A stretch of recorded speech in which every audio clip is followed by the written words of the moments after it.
화면을 이렇게 불을 환하게 밝혀도 잘 보이는 아주 최고 좋은 기종으로 교체를 해서 지난 주간에 공사를 잘 마쳤습니다. 여러분 보시는 대로 지금 이렇습니다.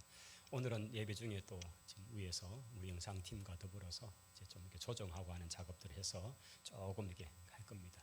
최대한 좀 해주시고 우리 성도들 좀 설교 때 좀 잡아주시고 우리 성도들 모습들도 좀 잡아주시고 그래 하면 좋겠습니다. 이제 우리 시간이 되었습니다. 다 함께 사도신경으로 우리의 신앙을 고백하면서 예배를 드리겠습니다. 전능하사 천지를 만드신 하나님 아버지를 내가 믿사오며 그 외아들 우리 주 예수 그리스도를 믿사오니 이는 성령으로 잉태하사 동정녀 마리아에게 나시고 본디오 빌라도에게 고난을 받으사 십자가에 못 박혀 죽으시고 장사한 지 사흘 만에 죽은 자 가운데서 다시 살아나시며 하늘에 오르사 전능하신 하나님 우편에 앉아 계시다가 저리로서 산 자와 죽은 자를 심판하러 오시리라. 성령을 믿사오며 거룩한 공예와 성도가 서로 교통하는 것과 죄를 사하여 주시는 것과 몸이 다시 사는 것과 영원히 사는 것을 믿사옵나이다. 아멘. 우리 찬송가 79장을 함께 부릅니다.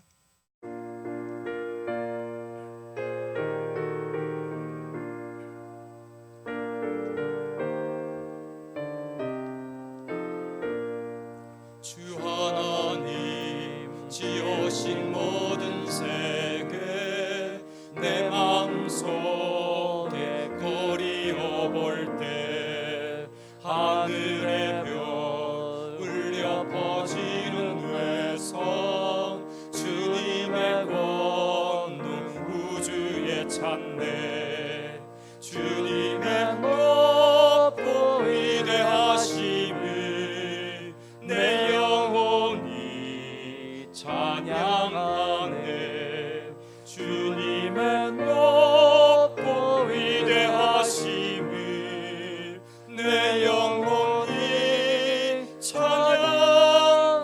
찬양하네 숲속이나 험한 산 골짜기에서 지저귀는 저 새소리들과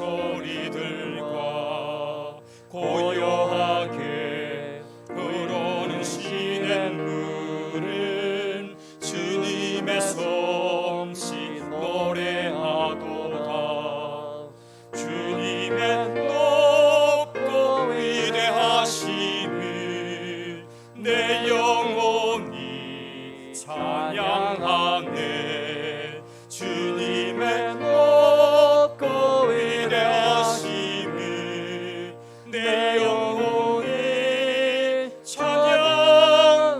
찬양하네 주 하나님 독생자 아낌없이 우리를 위해 보내주셨네 십자가에 피 흘려 죽으신 주 내 모든 죄를 대속하셨네 주님의 높고 위대하심을 내 영혼이 찬양하네 주님의 높고 위대하심을 내 영혼이 찬양하네 내 주 예수 세상에 다시 올 때 저 천국으로 날 인도하리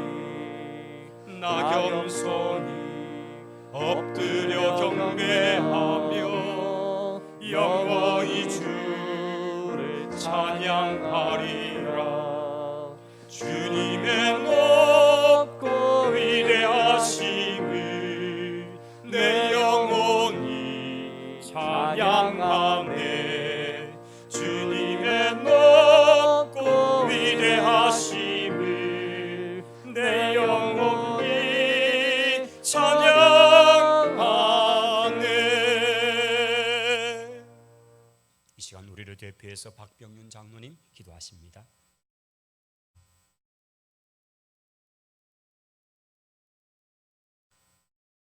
사랑의 하나님, 지난 5개월 동안도 은혜 가운데 붙들어 주셨던 하나님, 6월 첫 주 하나님 앞에 영광 돌립니다. 이 시간 하나님 홀로 영광 받으시고 성령님 임재하여 주시어서 이 시간 아름다운 예배 드릴 수 있도록 은혜를 덧입혀 주옵소서. 세상은 이해할 수 없는 힘든 가정 가운데 또 전염병으로 통하여서 많이 어려운 환경 가운데 저희들 살아갑니다. 오직 주님만 바라봅니다. 힘으로도 안 되고 능으로도 안 되나 오직 주의 성령의 능력으로 모든 것이 정상화되게 하옵소서. 이 땅의 모든 이들이 끝까지 주님 편에 서 있는 진짜 하나님의 사람으로 거듭나게 하옵소서. 다니엘 세우신 목사님 능력의 장중에 붙들어 주시고 오늘 말씀 선포할 때에 밭에 감추인 보화를 발견하듯 하나님을 만나는 귀한 시간 되게 하옵소서. 선산제일교회 모든 성도들의 건강과 생업을 붙들어 주셔서 평안이 넘치는 가정 되게 하여 주시옵소서. 연로한 성도님들 이 땅 사는 동안 끝까지 맑은 정신 허락하여 주옵소서. 주일학교 예배가 회복되기를 원합니다. 흩어져 있는 어린 심정들 우리 성령님께서 강하게 붙들어 주셔서 주님 품을 떠나지 아니하도록 지켜 보호하여 주옵소서. 남녀 전도에 또 15개 구역 활성화되게 하여 주시옵소서. 이 나라와 이 민족을 위하여서 기도합니다. 유교 이후 70년을 맞이합니다. 북한의 지하교회 성도님들의 70년간 부르짖는 기도 소리를 응답하옵소서. 저들이 마음 놓고 기도하며 마음 놓고 예배하는 것이 소망이라고 하는데 이 날이 속히 이루어지기를 원합니다. 하나님, 이 땅에 자유민주주의가 승리하게 하여 주시고 남북이 복음으로 통일되게 하여 주시옵소서. 열방을 향하여서 선교하는 우리 선교사님들 그 현장에 필요한 것들을 하나님께서 공급하사 땅끝까지 속히 복음이 전파되게 하옵소서. 예수님 이름으로 기도드리옵나이다. 아멘.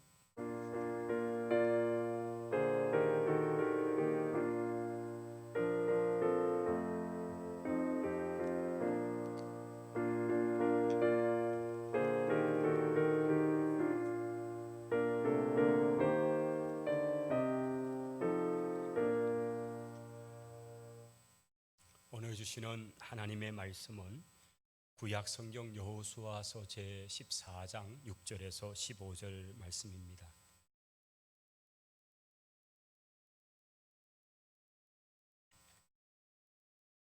여호수아 제 14장 6절에서 15절 교독하면서 읽겠습니다. 제가 6절을 읽겠습니다. 그때에 유다 자손이 길갈에 있는 여호수아에게 나아오고 그니스 사람 여분의 아들 갈렙이 여호수아에게 말하되 여호와께서 가데스 바냐에서 나와 당신에게 대하여 하나님의 사람 모세에게 이르신 일을 당신이 아시는 바라.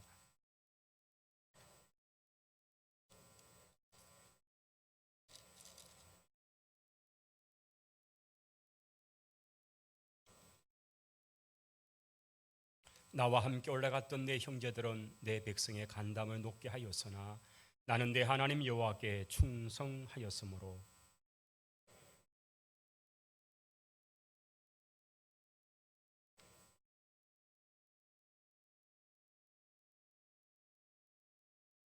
이제 보소서 여호와께서 이 말씀을 모세에게 이르신 때로부터 이스라엘이 광야에서 방황한 이 45년 동안을 여호와께서 말씀하신 대로 나를 생존하게 하셨나이다. 오늘 내가 85세로 돼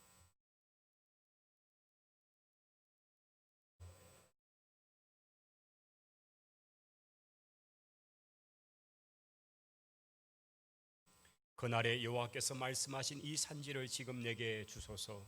당신도 그날에 들으셨거니와 그곳에는 아낙 사람이 있고 그 성읍들은 크고 견고할지라도 여호와께서 나와 함께 하시면 내가 여호와께서 말씀하신 대로 그들을 쫓아내리이다 하니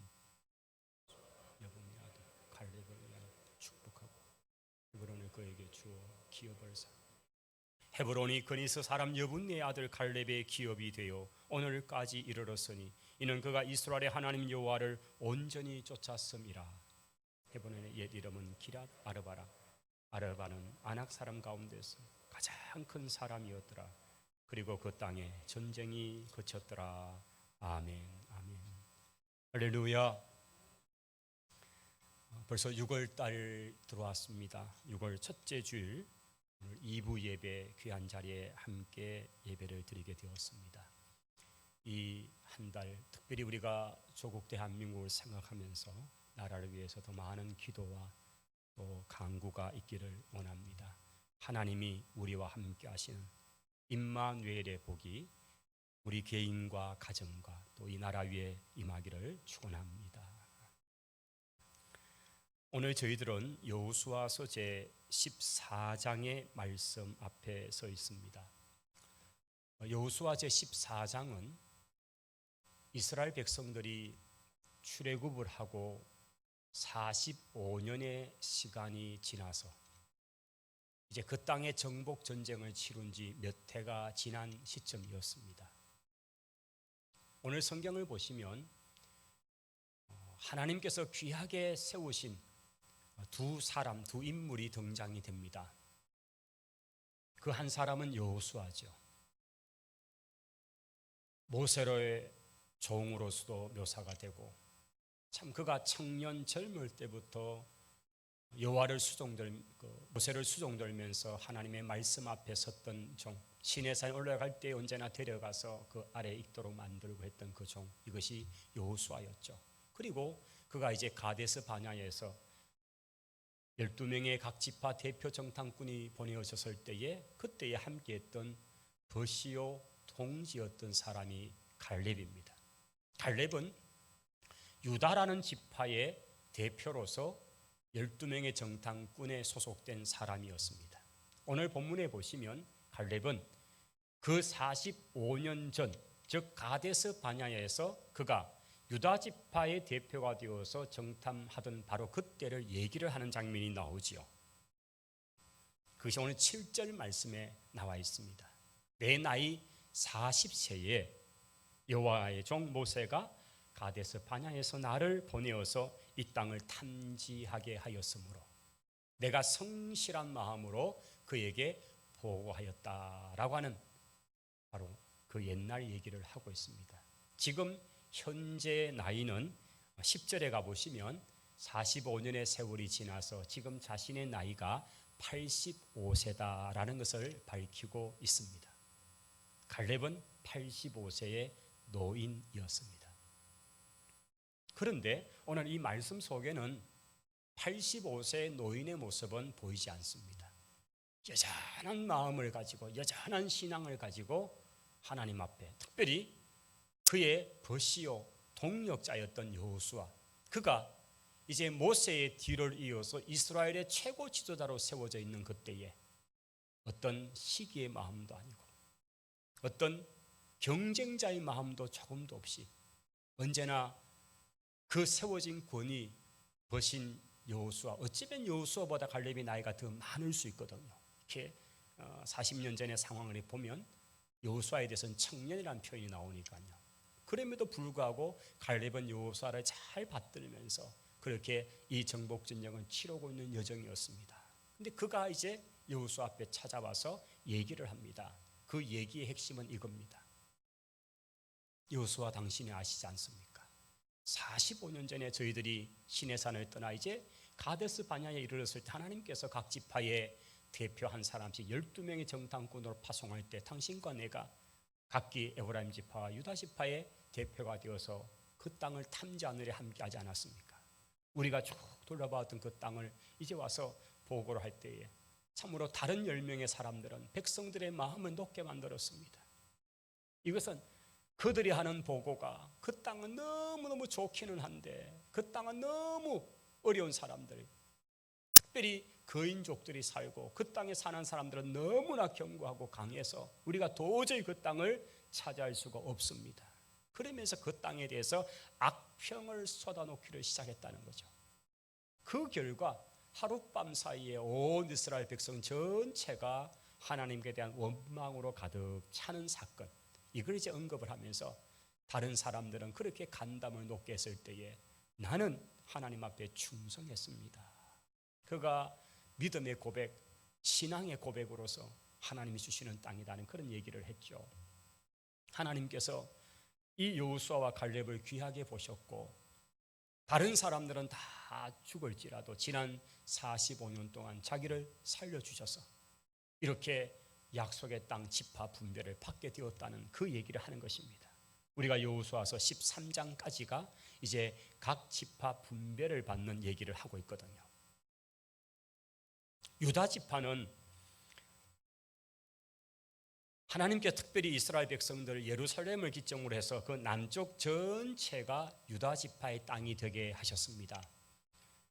그 유다 지파가 넓은 땅을 차지해서 이제 그 땅을 차지해 있지만은 문제는 그 땅은 저절로 얻어지는 법이 없습니다. 모든 약속의 땅이 그와 같은 거죠.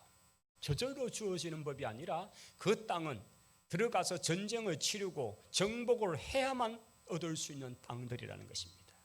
그런데 하나님이 우리에게 특별히 유다 지파에게 복을 주심으로 그 땅 넓은 곳을 주셨지만은 그 땅 가운데 가장 중요한 지역이 되는 산지, 그 산지는 방어에 용이하고요, 여러 가지로 또 그 땅이 워낙 덥다 보니까 이 높은 지역에 가야 더위가 덜 하거든요. 그래서 그 산지 중에서도 가장 높은 산지가 되는 곳이 해발 한 900m, 950m 되는 헤브론 산지거든요. 그 산지 땅을 아직도 차지하지 못하고 있다는 이 현실을 보면서 이제 그가 여호수아 앞에 요청을 합니다. 하나님이 우리에게 약속하신 땅은 아직도 우리가 차지하지 못했습니다. 그러니 우리가 올라가서 이 산지를 지금 차지하겠습니다. 이 산지를 주십시오 라는 그 고백을 하는 장면이 12절에 나타나 있는 것입니다. 오늘 본문 12절을 한번 보십시오. 그날에 여호와께서 말씀하신, 바로 이 그날은 45년 전 가데스 바냐에서의 그 얘기를 하는 것입니다. 하나님이 분명히 이 산지, 헤브론 땅이라는 이 산지를 우리에게 약속의 땅으로 주셨고, 특별히 모세가 생존해 있을 때에 하나님께서는 유다, 갈렙이 속한 유다 지파에게 이 땅을 주신다고 하였기 때문에 다른 주변의 땅들은 정복했는지 몰라도 가장 중요한 헤브론 산지, 그 땅을 아직 차지하지 못했으니까 이제 내가 이 땅을 차지하겠습니다 라면서 여호수아 앞에 그 얘기를 하고 있는 장면인 것입니다. 자, 여기에 오늘 말씀은 뭡니까? 한계를 뛰어넘는 신앙입니다. 우리 한번 받아십시다. 한계를 뛰어넘는 신앙. 여러분, 오늘 우리가 가져야 되는 그 신앙은 한계라는 것을 뛰어넘는 신앙이 합니다. 우리에게 어떤 한계가 있습니까? 오늘 본문에 보면 갈렙은 나이라고 하는 한계를 뛰어넘은 신앙을 말합니다. 오늘 그가 말하는 것처럼 자기의 나이가 85세라는 것입니다. 여러분, 85세쯤이면요, 그때나 지금이나 어쩌면 그때는 더 어쩌면 어려울 수도 있죠. 그런데 이 85세의 갈렙은 노인입니다.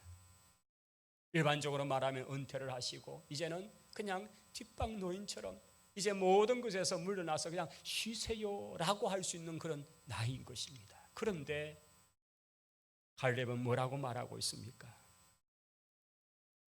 11절에 보십시오. 모세가 나를 보내던 날과 같이 오늘 또 내가 여전히 건강하다는 것입니다.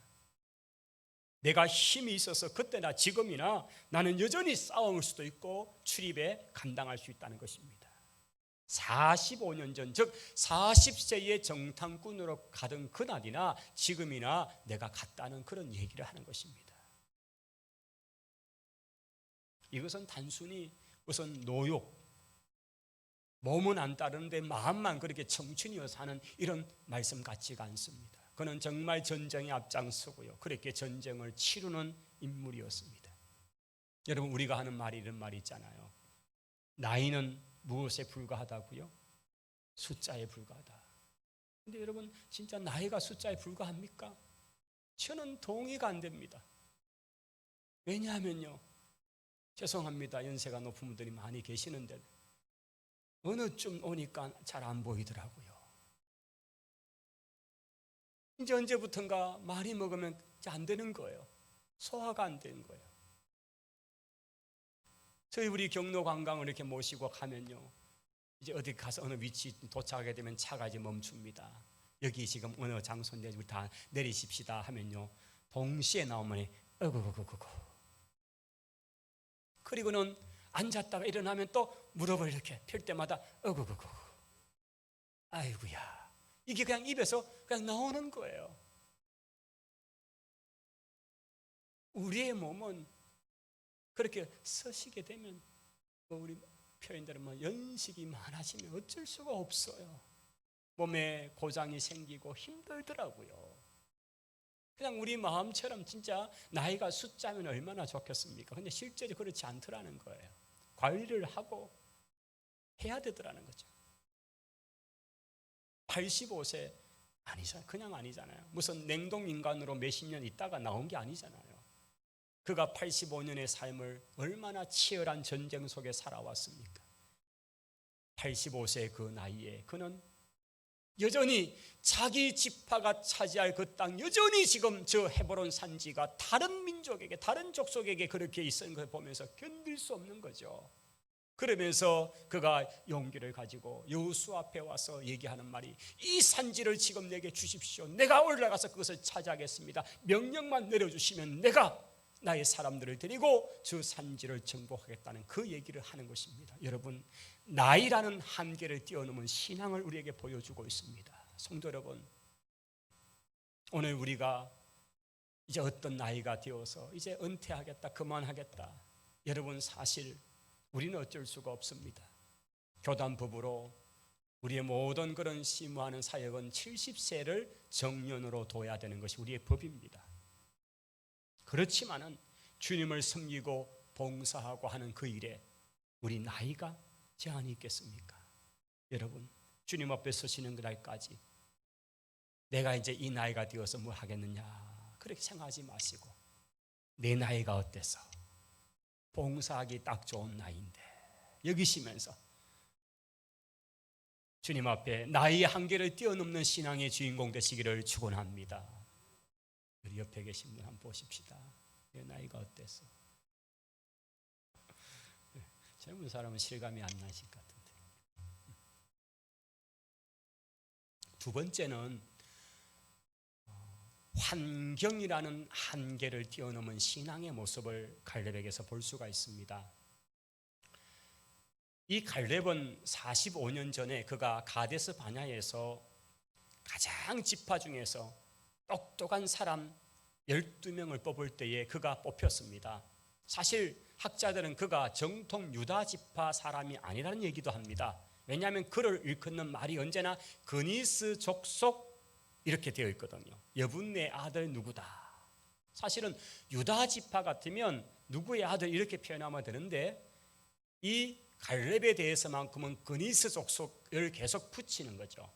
그리고 그니스 족속 또는 그나스 족속은 실제로 살고 있던 땅이 조금 이스라엘 영내와 다른 쪽에 있던 사람인데, 아마 그들이 들어와서 유다 지파에 함께 들어와서 이제 유다 지파의 가문이 되어버린 그런 지파 가정 같아요.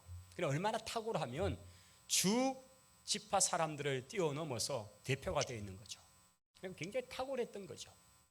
그리고 이제 40일 동안 그 땅을 탐지하러 쭉 다녔습니다. 여러분, 우리가 여호수아 14장을 보시는데 민수기 14장을 보면 바로 탐지하고 온 보고를 듣고 백성들이 막 이제 원망하고 하나님께 대항하는 얘기입니다. 13장이 그들이 가서 정탐꾼이 가서 탐지하던 내용, 보고하는 내용이 거기 나옵니다. 그래서 이제 여호수아 14장은 갈렙이 그 45년 전에 보고 왔던 그 땅에 대해서 헤브론 산지를 달라는 말씀, 그리고 민수기 14장은 바로 그 처음 그가 정탐꾼으로 가서 보고 와서 보고한 이야기. 이렇게 보시면 성경을 좀 이렇게 찾기 쉬우실 거예요. 자, 13장에 보면 이제 민수기 13장입니다. 12지파가 땅을 탐지하러 갔습니다. 갈 때에 그냥 아무렇게나 가라야 아닙니다. 아주 세밀하게 가는 루트를 얘기를 합니다. 자, 너희들이 지금 바란 광야 가데스 바냐 여기 와 있지? 여기서부터 이제 북쪽으로 올라가는 거예요. 올라가면 조금 더 올라가면 거기에 네게버라는 남방이 나올 거고, 그 남방에서 만나는 한 중요한 도시가 브엘세바가 될 거고, 그 브엘세바가 한 300m 정도 높이인데 거기서부터 이제 올라가면 800, 900m 고지가 되는 아주 가장 남쪽에서 가장 핵심되는 그런 지역이 되는 헤브론 산지를 만나고, 그리고 헤브론 산지를 지나서 이동을 하면 베들레헴이 나올 거고, 베들레헴을 지나면 예루살렘, 꼭 지나면 베델이 나오고, 베델을 조금 더 지나가면 세겜이 나오고, 거기서 좀 더 가면 거기서 갈릴리 지역이 나오고, 이렇게 해서 북쪽 저 하마 어디까지 그렇게 땅을 두루 탐지해서 정탐해 오느라 40일 동안 그렇게 보냄을 받은 겁니다. 그렇게 해서 이들이 곳곳마다 그 땅을 다 돌아보는 거죠. 저 해안에 있는 두로와 시돈 지역도 보고요, 그 다음에 블레셋 땅 쪽도 보고요, 그 다음에 이 뜻 전체를 보고 돌아오면서 마지막에 에스골 골짜기, 이 에스골은 헤브론 바로 그 산지에 있는 곳입니다. 그곳에 와서 그들은 증거물로서 포도송이를, 아주 거창한 포도송이를 한 사람의 정탐꾼이 아니라 두 사람 이상의 복수의 정탐꾼이 나무에다 꿰어가지고 그것을 메고 석류, 무화과 이 열매들을 함께 가지고 이제 바로 그 아래로 더 내려오면 가데스 바냐야 이스라엘이 진치고 있는 그곳으로 왔습니다. 거기서 이 과일들을 보내줄 때 사람들이 얼마나 놀랐겠습니까? 그 광야에 그들은 비록 1년하고 이제 한 몇 달밖에 되지 않았지만, 그래도 애굽에서 늘 먹던 과일을 먹지 못하고 광야에 생활했는데, 그런데 그들이 메고 온 포도송이를 보고 얼마나 기뻐했겠습니까? 포도송이가 얼마나 굵었을까요? 그 과실들이 얼마나 보기에 좋았겠습니까? 그러면서 막 기뻐하는데 이제 보고를 꺼냅니다. 13장에 보면 갈렙이 먼저 보고합니다. 하나님께서 주신 땅이 너무 좋습니다. 이제 우리가 올라가서 저 땅을 차지합시다 하는데 10명이 막 떼거리로 몰려서 안 된다는 겁니다. 그 땅은 좋기는 좋은데 그 땅에 사는 사람들이 누군지 아냐고, 전부 거인들이 살고, 그 땅은 너무 견고하고 막 성들은 너무 요새가 되어 있어서 우리가 그 땅에 갈 수가 없다라고 악평을 쏟아놓기 시작했다. 그렇게 민수기 13장에는 말하는 것입니다. 민수기 13장 32절에 우리는 능히 올라가서 그 땅을 차지하지 못합니다. 그들은 우리보다 훨씬 강합니다. 그렇게 이스라엘 그 족속들 앞에서 그 탐지한 땅에 대해서 악평을 쏟아놓기 시작했다라고 되어 있습니다. 그러면서 33절 민수기 13장 33절에 특별히 지금 갈렙이 얘기하는 이 헤브론 산지에 관한 얘기가 나옵니다. 제가 읽어드립니다. 거기서 네피림 후손인 아낙 자손의 거인들을 보았나니 우리는 스스로 보기에도 메뚜기 같았고 그들이 보기에도 그와 같았을 것입니다. 이런 말이 나옵니다. 여러분, 그들이 탐지하고 돌아오면서 했던 그 헤브론 산지, 근데 그 산지에 사는 사람들은 바로 네피림이라는 사람들입니다. 여러분, 네피림이 누굽니까? 성경에 보시면 그들은 거인족들입니다. 여러분, 우리가 성경에서 다윗과 골리앗의 이야기를 잘 아시지요? 다윗이 만나서 그 형들과 이스라엘 군대가 그 골리앗만 나오면 벌벌 쥐구멍이 어딨냐고 숨어 들어가는 그 장면을 보면서 막 불이 나가지고 자기가 전쟁을 치르겠다고 나갔죠. 사울왕이 주는 갑옷은 너무 커서 가질 수 없고 그 칼도 너무 커서, 그래서 자기는 평소에 양을 지킬 때 사용하던 물맷돌을 가지고는 가서 다윗의 이마를 정통으로 꽂혀버립니다. 여러분, 그 다윗의 키가 지금으로 계산하면 2m 88 정도. 우리 지난주에 우리 피택자들 기독교 박물관에 갔을 때 우리 보셨잖아요. 이렇게 만들어 놓은 거. 얼마나 큰 거인입니까? 그런데 그 블레셋의 거인인 골리앗보다도 더 큰 민족이 바로 헤브론 산지에 살고 있는, 즉 아낙이라는 자손들이었어요. 가장 큰 자들이라고 나와 있습니다. 그렇게 큰 자들이 그 땅에 살고 있는 것을 갈렙은 못 봤겠습니까? 여호수아는 못 봤겠습니까? 그런데 10명의 정탐꾼들은 그것을 보고 와서 땅은 좋긴 좋은데 그 땅의 과실들은 너무 좋은데 그 땅은 탐지할 수 없습니다. 우리가 할 수 없습니다. 정복할 수 없습니다. 그 땅의 민족들이 너무 강합니다 라고 악평을 쏟아놓으면서 하룻밤 사이에 이제 14장 1절이 시작되면 그들은 그냥 울면서 하나님은 원망이셔, 우리를 죽이려고 여기 데려왔냐고 시작하는 거죠. 그래서 하나님께서는 그때 그 백성을 향해서 너무 마음이 상하십니다. 그리고 너희들이 말한 대로 이제 너희들을 못 들어간다. 20살 이상 된 너희들은 못 들어갈 거다. 너희들이 말한 우리 아이들은 그 사람들에게 다 포로로 잡혀갈 것입니다. 얘기할 때에 너희가 말한 것 같이 너희는 그 땅에 못 들어갈 거고 여호수아 갈렙을 빼고는 아이들은 그 땅을 차지해서 그 땅에서 누리게 될 것이다. 하나님이 말씀하셨거든요. 그게 민수기 14장 이야기. 그게 그대로 지금 오늘 이 본문에 오면요 45년이 지나서 말씀대로 되어져서 그 땅을 정복해가고 있는 것입니다. 여러분, 갈렙은 바로 그 45년 동안의 하나님 행한 일을 보고 그때 하셨던 그 말씀대로 갈렙, 네가 하나님 앞에 믿음의 고백을 했으니까 네가 이 땅 너희 가문이 차지한다, 너희 지파가 이 땅을 차지한다 하고 유다 땅을 주셨고, 그 가운데서 지금 대부분 유다 지파 사람들은 저 땅은 도저히 안악자손 그 인족이 살아서 못하겠다고 하는 그 땅을 특별히 바로 그니스 족속인 갈렙이 자기 집안이 그걸 차지하겠다고 지금 요청하고 있는 장면인 것입니다. 여러분, 환경이라고 하는 한계를 뛰어넘은 장면인 것입니다. 여러분, 사람들은 안 된다고 말합니다. 많은 사람들은 할 수 없다고 말하고 있습니다. 45년 동안 그 땅의 환경이 바뀌었습니까? 45년 전에 보고 왔던 그 헤브론 산지의 사람들, 그 네피림들이 다 죽고 무슨 난장인 소인들이 살고 있습니까? 그렇지 않습니다. 그 땅은 여전히 견고하고 여전히 네피림들 그 인족이 살고 있는 땅이지만은, 그러나 그 환경의 한계를 뛰어넘는 이것이 바로 갈렙의 신앙인 줄을 믿습니다. 오늘 저와 여러분이 우리의 환경, 우리의 상황이라는 것을 뛰어넘는 신앙의 주인공이 되시기를 바랍니다. 우리가 우리를 참으로 주저하게 만들고 우리를 알고 멈추게 만드는 얼마나 많은 환경이 있습니까? 특별히 우리가 만나는 지금 이 코로나19라는 이 상황 속에서 여러분, 이 환경의 한계를 뛰어넘고 우리의 순간순간 자리에서 믿음을 가지고 하나님 앞에서 나아가는 저와 여러분이 되기를 바랍니다. 세 번째는 영적인 한계를 뛰어넘는 신앙이지요. 영적인 한계를 뛰어넘는 신앙입니다.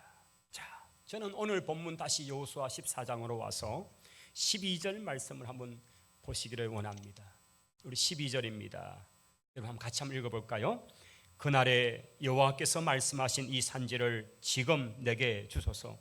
당신도 그날에 들으셨거니와 그곳에는 아낙 사람이 있고 그 성읍들은 크고 견고할지라도 여호와께서 나와 함께 하시면 내가 여호와께서 말씀하신 대로 그들을 쫓아내리이다 하니. 할렐루야.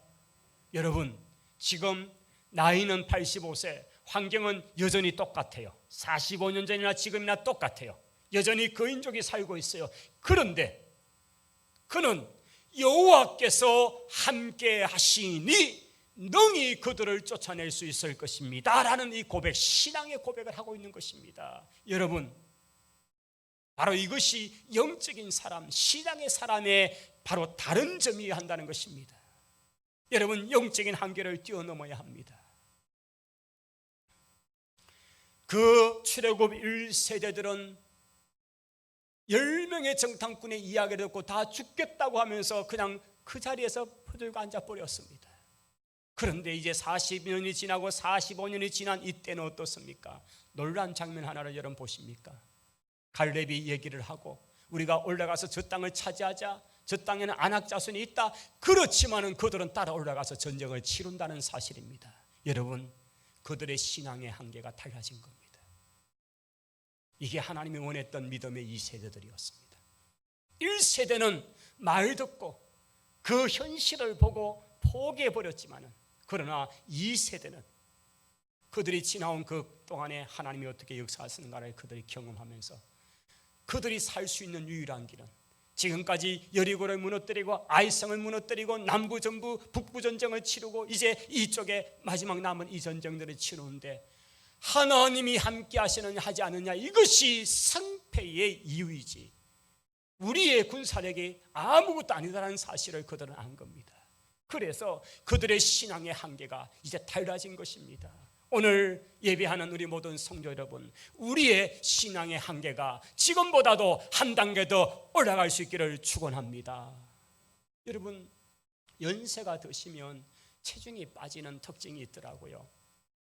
그리고 그 체중이 빠지는 것이 대부분 근육이 빠져버리는 겁니다. 체중이 유지는 되는데 자꾸 뱃님만 볼록님이 되어 가더라고요. 이게 이제 연세 드신 분의 특징이죠. 그래서 대부분 의사 선생님들이 뭐라고 얘기합니까? 좀 근육을 키우셔야 됩니다. 운동을 하세요 하는 거죠. 젊을 때는 좀 몸을 유연하게 하는 운동을 많이 해도 나이가 이제는 노령쯤에 들어가실 때는 분명히 근육을 키우는 운동을 하셔야 됩니다. 근데 여러분, 근육 키우는 게 쉽습니까? 나는 숨쉬기 운동만 잘하신다고 그런 분이 계시는데 아니죠. 우리가 근육을 키워야 돼. 근육 키우려면요, 보통 이렇게 드는 것에서 하는 것에서 이제 1kg를 더 올려야 되고 2kg를 더 올려야 되고 이렇게 해야만이 근육이 생겨납니다. 남자분들이 하는 푸시업 처음에 하면요 10개도 못 하는데, 근데 자꾸 하다 보면 15개가 되고 20개가 되고 30개가 되고 우리 몸에 근육이 그렇게 생겨나는 거죠. 여러분, 우리 신앙도 똑같은 것 같습니다. 우리 영적인 근육이 키워져야 합니다.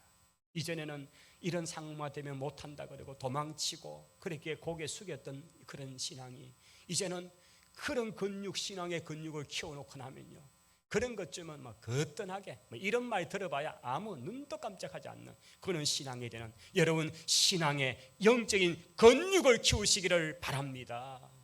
우리가 그렇게 해야 어떤 것도 감당할 수 있습니다. 여러분, 특별히 직분을 받는다는 것, 우리가 중직이라는 것 뭡니까? 무거운 짐을 지는 것입니다. 이전에는 겨우 내 몸 하나 근사해서 예배당 오는 것도 힘들었다면 이제는 넉넉히 몇 사람의 몫을 감당할 수 있는 그런 중직, 무거운 짐을 능히 질 수 있는 그런 주님의 용사들이 되시기를 축원합니다. 오늘 갈렙은 보십시오. 그가 45년 전이나 지금이나 똑같아요. 너무 귀한 믿음이에요. 신앙이 후퇴도 하지 않았습니다. 신앙은 더 진보했습니다. 여러분, 45년 전 그가 40살 때에 정탐꾼으로 갔을 때 그는 그 땅을 보았습니다. 그 땅에 거인들이 사는 것을 보았습니다. 그 땅이 얼마나 견고한지를 누구나 잘 보았습니다. 그런데 그는 얘기하기를 우리가 당장 올라가서 그 땅을 취하십시다라고 그가 서두러 말했습니다. 결국 그 말은 10명에 의해서 묵살이 되고 결국은 그 백성들이 40년 가까이 그 땅에서 뺑뺑 돌게 되었지만은 이제 45년이 지난 이쯤에 정복전쟁을 치르면서 얼마나 많은 전쟁 속에 경험되고 있습니까? 죽고 죽는 것을 목격했던 겁니다. 그런데 그는 나이라는 것도 뛰어넘고 환경이라는 것도 뛰어넘고 그는 하나님 앞에서 하나님이 함께 하시니까 저 산지는 반드시 차지할 수 있다고 하는 그 믿음의 고백으로 나아간 것입니다. 이것이 바로 그가 영적인 한계를 뛰어넘은 신앙의 모습인 것입니다.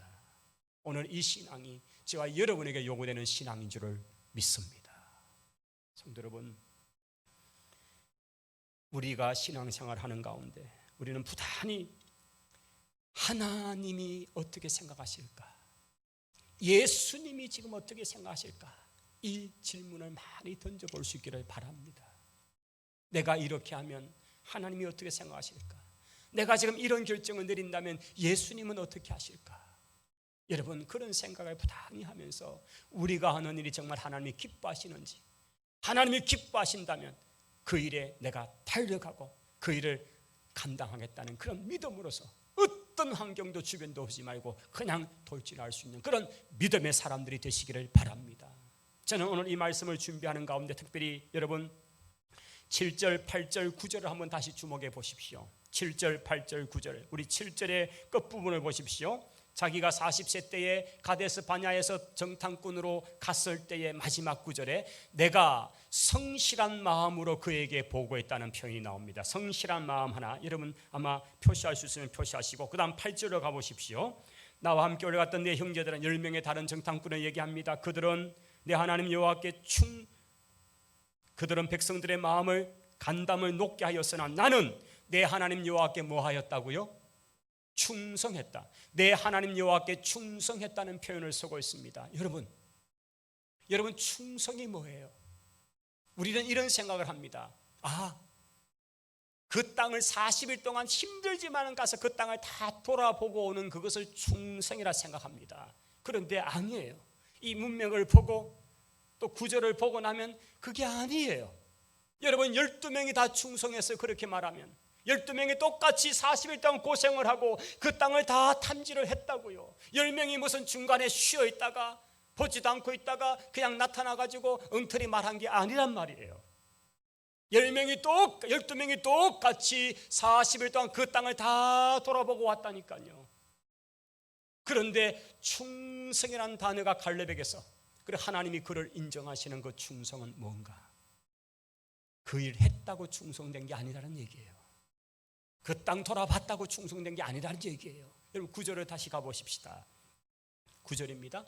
그날에 모세가 맹세하여 이르되 네가 내 하나님 여호와께 충성하였은즉.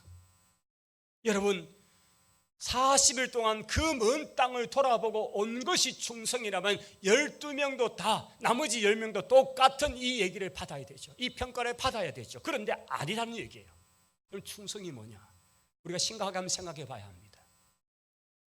우리가 지난주일 우리 피택자들의 마지막 훈련 과정으로 제천에 있는 세계 기독교 박물관에 우리 피택자들이 다 갔습니다. 저는 그때 관장되는 김종식 목사님이 하는 설명 중에서 몇 가지가 너무 제게는 또 기록하고 하면서 성경을 이해하는 또 중요한 키워드가 되었거든요. 사실 2000년 또는 3000년 전에 어떤 그 전혀 다른 문화권의 것을 이해한다는 게 얼마나 어렵습니까? 그래서 그 문화를 이해하는 어떤 키워드 하나가 이해되면 정말 성경을 풀어가기가 쉽거든요. 그 중에 충성과 봉사 얘기를 꺼내는데 저는 너무 그게 인사이트가 컸습니다. 이렇게 설명을 풀어갔습니다. 여러분 우리 한국교회에서 충성과 봉사가 너무 혼용되고 있다. 유대인들이 최소한 이해하는 충성이 뭔 줄 아십니까? 하면서 거기 있는 소품 중에서 매주자라는 소품 하나를 설명을 했습니다. 이 매주자는 신명기 6장 4절 5절에 나오는 들어라 이스라엘아, 쉐마 이스라엘아, 너희는 마음을 다하고 성품을 다하고 힘을 다해서 주 너희 하나님을 사랑하라. 바로 이 말씀이 기록된 것이 안에 있는, 그래서 앞에 쉐마라는 신자가 새겨져 있는 문설주에 붙여놓는 장식구입니다. 그리고 신명기 계속의 이전의 말씀 보시면 너희는 앉았을 때나 일어날 때나 들어올 때나 나갈 때나 하나님 말씀을 사랑하라, 그 율법을 사랑해라, 주야로 묵상해라는 말씀이 있습니다. 그래서 그들은 각 집에 있는 문이나 또는 관공서나 어떤 곳에 있는 바로 거기에 있는 매주자라는 거기에 들어갈 때마다 입을 맞추고 그렇게 하면서 내가 하나님 말씀을 사랑합니다, 내가 하나님 말씀 오늘도 기억합니다, 내가 하나님 말씀 오늘도 지킵니다, 이것을 앉을 때나 일어설 때나 나갈 때나 들어올 때나 어디에 있든지 하는 그 행위를 하는 이것을 그들은 충성이라 이해하고 있다. 그 외에 우리가 하는 행위, 주차 관리를 하고 안내를 하고 부엌일을 하고 이런 모든 것들은 봉사로 이해해야 된다. 이게 분명한 그들의 이해로 다르다는 얘기죠. 우리는 그냥 우리가 하는 모든 봉사를 충성처럼 생각해 버린다는 거죠. 여러분 이것은 성경을 이해하는 데 굉장히 중요한 키워드입니다. 우리 주님이 나사로의 집에서 앉아 계실 때의 마르다의 봉사 얼마나 귀합니까? 주님을 대접하고자 하는 그 정성의 마음으로 하는 그 봉사, 그리고 얄밉게도 동생 마리아는 예수님 무릎 앞에 딱 앉아가지고 아래 앉아가지고 말씀만 듣고 있는데, 그런데 주님의 반응이 너무 이상해요. 땀뻘뻘 흘리며 음식 만드는 마르다는 칭찬하지 않고 편안하게 앉아서 말씀 듣고 있는 마리아에 대해서 칭찬하는 그 장면을 보면서 조금 마음이 불편한 뜻도 있었거든요. 그런데 충성과 봉사를 이해하면서 저는 그 부분이 너무 선명하게 이해가 된 거예요. 아, 주님이 보는 충성된 자가 뭔가? 봉사가 나쁘다는 얘기가 아니에요. 그런데 충성이 우선이어야 된다는 얘기예요. 그의 말씀을 사랑하는 것, 그의 말씀을 사랑하는 것이고 그분을 사랑하는 것이기 때문에 이 충성을 제쳐놓고 봉사하는 일이야말로 얼마나 어리석은가. 네 몸을 불살라서 해봐라. 그게 하나님 앞에 아무것도 아니다. 사랑이 없으면 아무것도 아니다. 여러분 사랑이 무슨 단순히 에로스입니까? 아니에요. 하나님 사랑입니다. 이게 충성인 거예요. 오늘 저는 갈렙의 충성이 왜 충성인지요? 똑같이 12명이 갔네요. 40일 똑같이 고생했네요. 그런데 갈렙의 행위가 충성인 것은 그가 매 순간 그를 하나님을 사랑하고 그 말씀을 사랑하니까요. 하나님이 분명히 얘기했잖아요. 그 땅 내가 네게 준다. 너희에게 준다. 너희가 밟는 대로 그 땅을 너희가 차지하게 준다.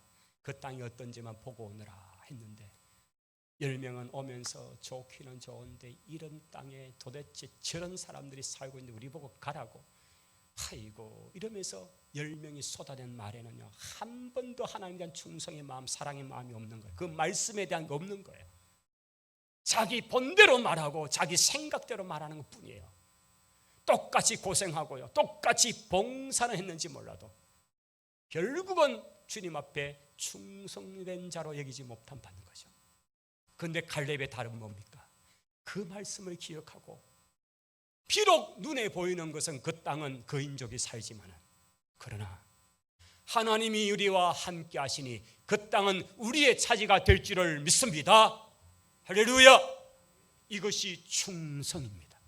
여러분, 충성하는 일꾼 되시기를 바랍니다. 하나님을 사랑하고 그 말씀을 사랑하는 것이 충성입니다.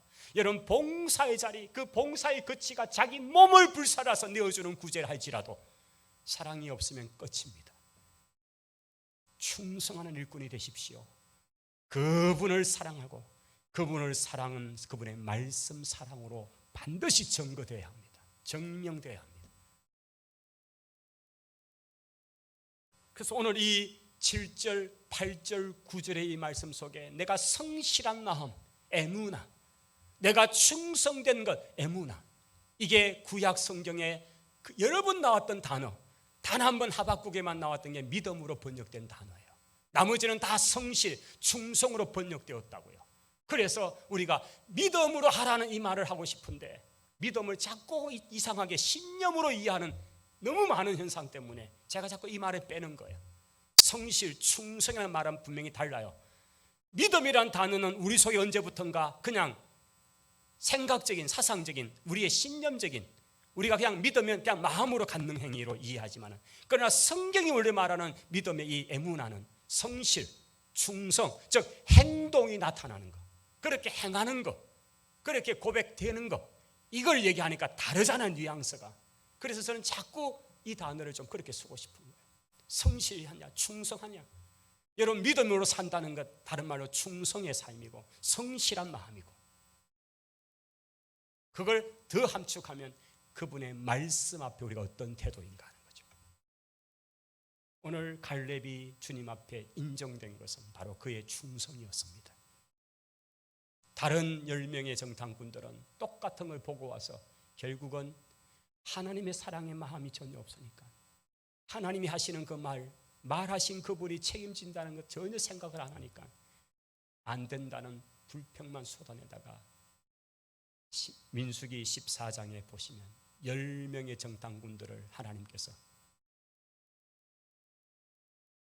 그냥 그렇게 하시는 장면이 나타납니다. 말씀을 맺습니다. 여러분, 우리가 한계를 뛰어넘는 신앙, 여러분이 갈렙이 우리에게 보여주고 있습니다. 나이라는 한계를 뛰어넘으십시다. 환경이라는 한계도 뛰어넘으십시다. 그리고 나는 요만한 그릇이야, 나는 요것밖에 안 해라는 우리 스스로 가둬놓은 믿음이라는 한계, 신앙이라는 한계를 뛰어넘어서서 영적인 한계를 넓히셔서 우리의 신앙이 더 일치월장하는 그런 우리 성도들이 다 되시기를 주님 이름으로 축원합니다. 아멘. 우리가 먼저 찬송을 좀 함께 하기를 원합니다. 찬송을 부르고 나서 우리 헌금은 이제 오늘부터는 좀 헌금 성톡송을 할 때의 헌금은 하겠습니다. 우리 찬송은 좀 힘있게 함께 부르겠습니다.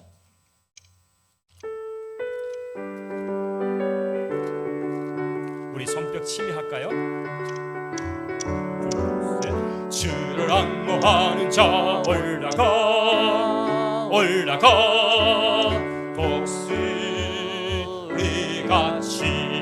모든 성 이기고 근심 걱정 벗어는 올라가 올라가 독수리같이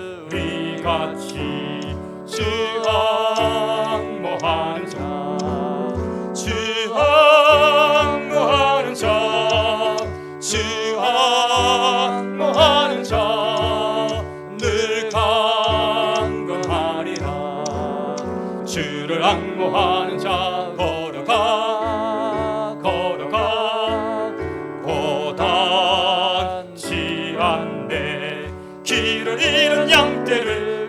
찾아다니며 걸어가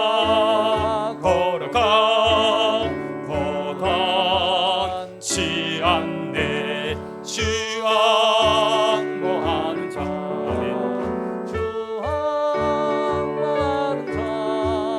주 앙모하는 자 늘 강건하리라. 주를 앙모하는 자 달려가 피곤치 않네. 천성문을 향하여 멸류관 얻도록 달려가 피곤치 않네. 앙모하는 자 아멘. 주 앙모하는 자 늘 강건하리라. 아멘. 주를 앙모하는 자 올라가 독수리 같이 언의 안에 뛰놀며 주의 영광 보리라. 올라가 독수리 같이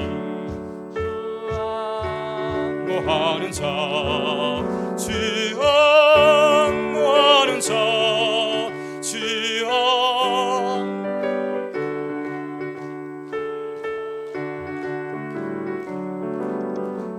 할렐루야. 아멘. 오늘은 우리 첫 번째 우리 헌금송으로 우리 특송을 우리 교육자들이 하겠습니다. 우리 다음 주에는 우리 당회원들입니다. 준비해 주시고요. 하십니다.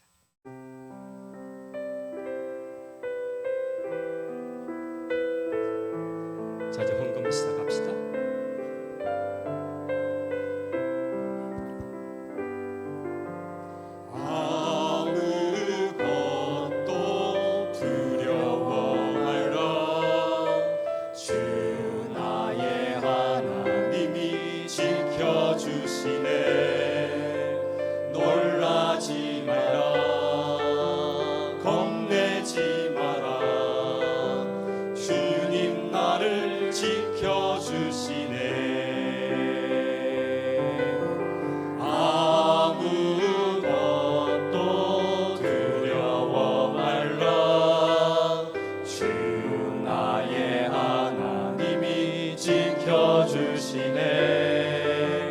놀라지 말라 겁내지 마라 주님 나를 지켜주시네.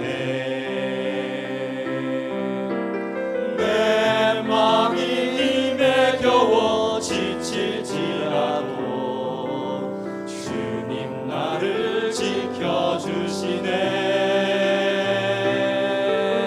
세상의 험한 풍파 몰아칠 때도 주님 나를 지켜주시네.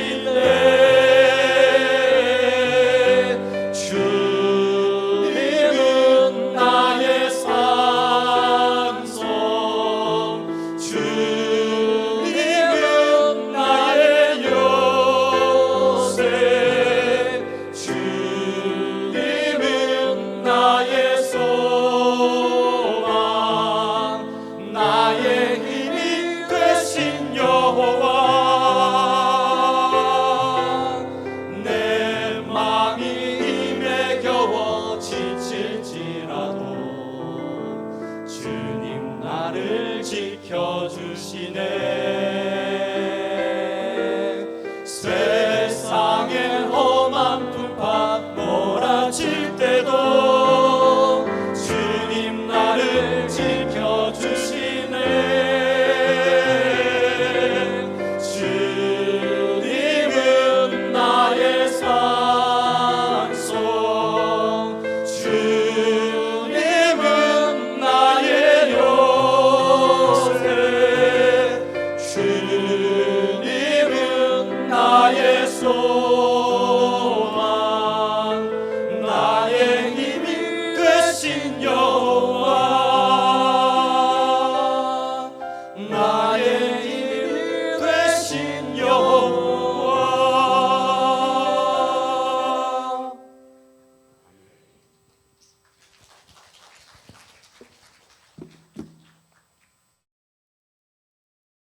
감사합니다. 우리 교회 소식을 전하겠습니다. 감사합니다.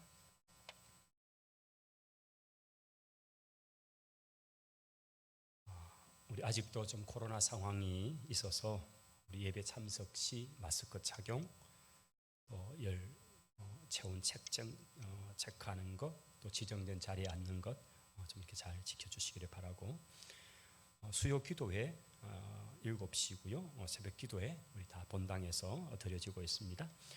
성경 일독 학교도 화요일 저녁과 목요일 저녁에 또 정상적으로 진행되고 있습니다. 여러 가지 좀 우리가 잘 방역에 관한 부분들을 지켜가면서 하고 있고, 특별히 감사한 것은 제가 이번 학기에 구미신학교에서 또 강의를 하는데 우리 구미신학생들 한 10명 정도가 우리 구약 성경반에 함께해서 지금 배우고 있고 너무 감사합니다.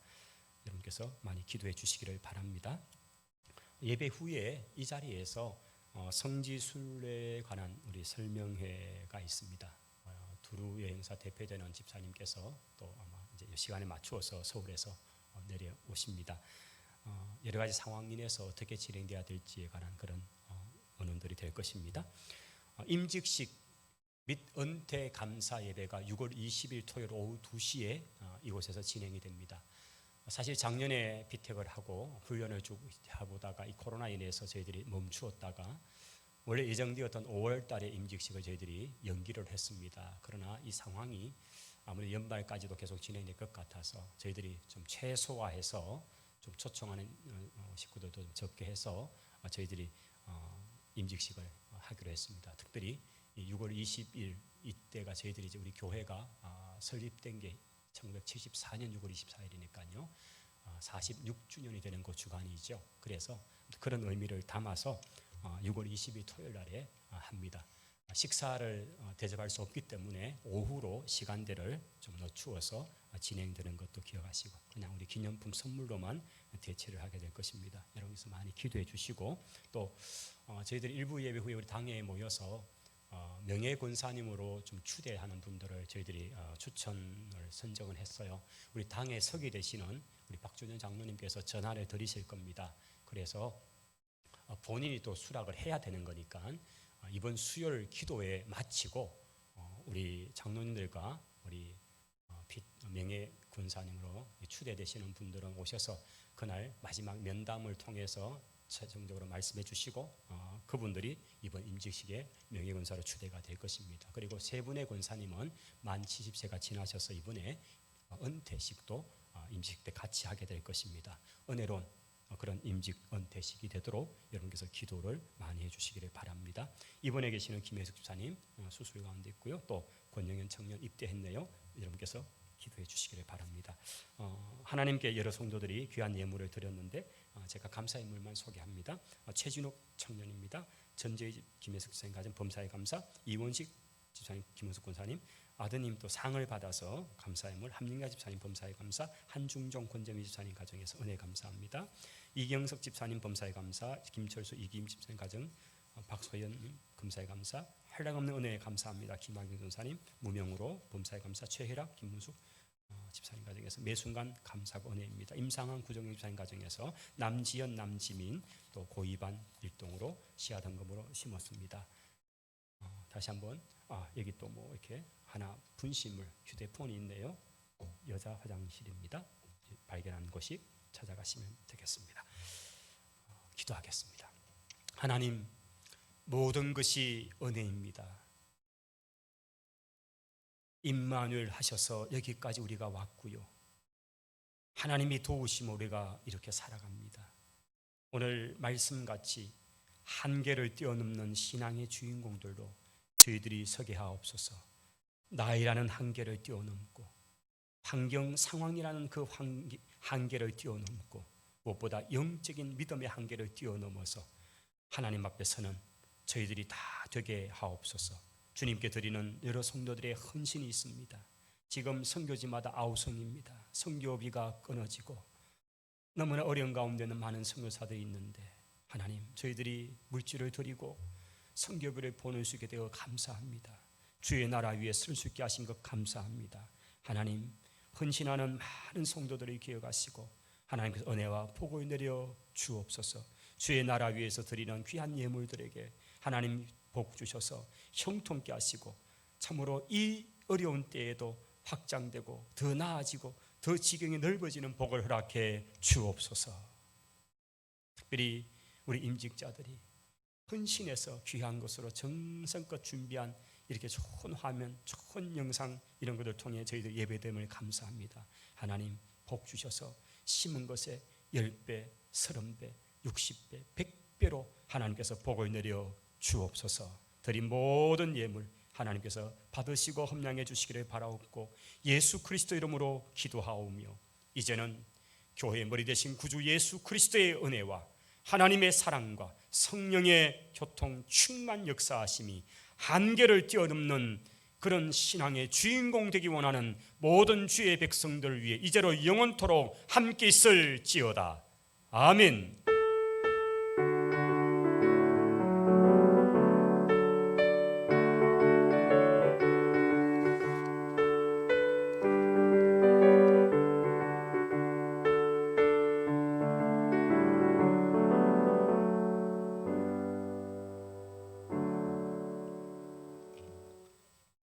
감사합니다. 예배 마칩니다.